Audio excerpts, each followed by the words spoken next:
Alright guys, this is going to be a quick video of how to install a double DIN into a 98 round 1500.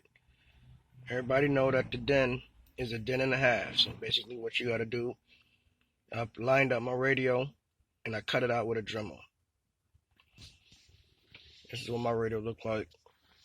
This is how I got it to fit in there. Now, obviously it's sticking out.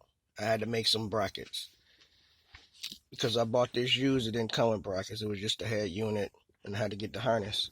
So I got some sheet metal here, and on the other side, drilled 2 holes and drilled it right into this plastic backer on both sides. Now what I'm gonna do is, this is what it looks like. You got your little holes on the side. In the sheet metal, I have holes actually in the sheet metal here.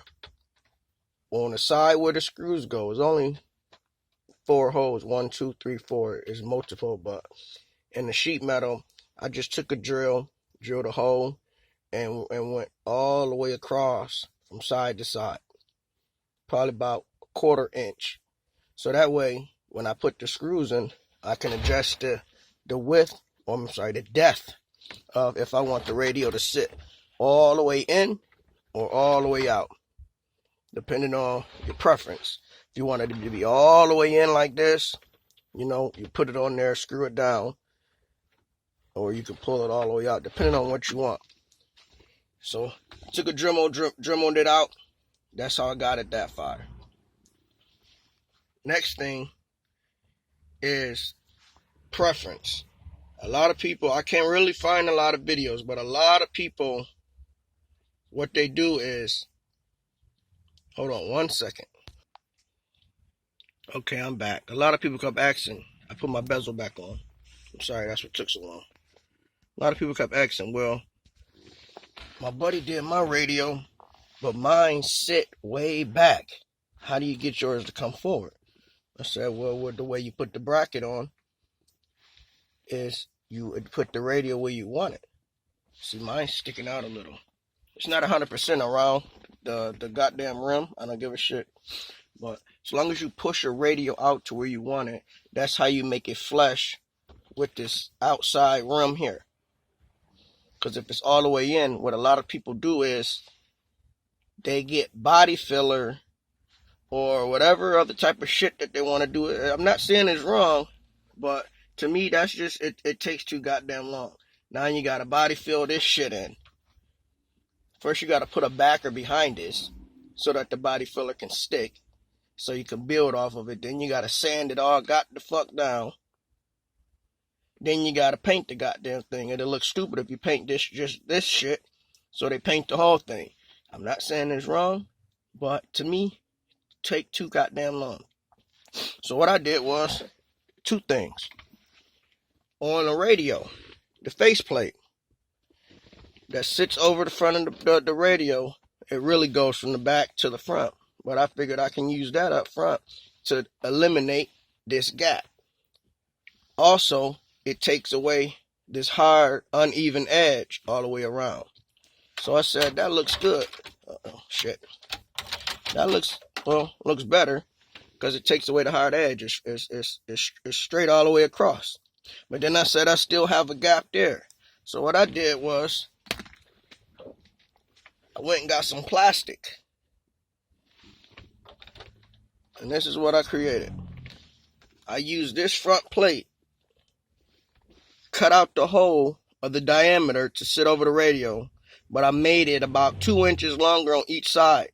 That way I have more than enough to cover up the edges.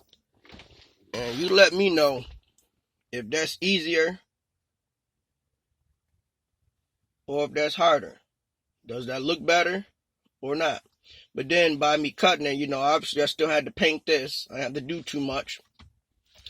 I still have a hard edge because I didn't cut 100% straight across. As you can see, the bottom is a little wavy up under the radio.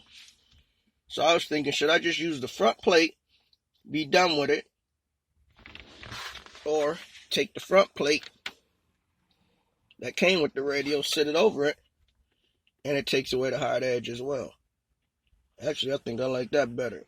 Now, you ask, what am I going to do to get that to stick up there? Actually, I already had this up there already. I just took it down so I can show you guys. What I did, and it worked well. Obviously, I got the radio installed into the homemade aluminum bracket. But I just took two-sided tape and cleaned up the edges and stuck it up there. Good as new. You can do whatever the fuck you want to do. I'm just telling you, it took me 10 minutes to do this shit. It probably took them a few days. 10 minutes to make this plate. Clean up the back on this, because I two-sided this front plate to the plate I made. Clean up the back on this and the radio base. Two-sided that shit up there. That shit good. I'm done. So there's maybe 1, 2, 3 videos up there that I've seen. I didn't see many. Also, the Dodge Dakotas have a single dent and a half. But I thought this was easy. I thought this was easier. So, I don't know. You guys let me know what you think. That's what it looks like. Let's do it. Give me a second. About to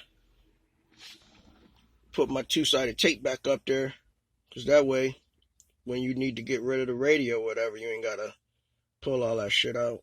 And just pull a tape off. And the next person that want a double dent, they can use the same setup. Alright, I'm out. Let me know what you think.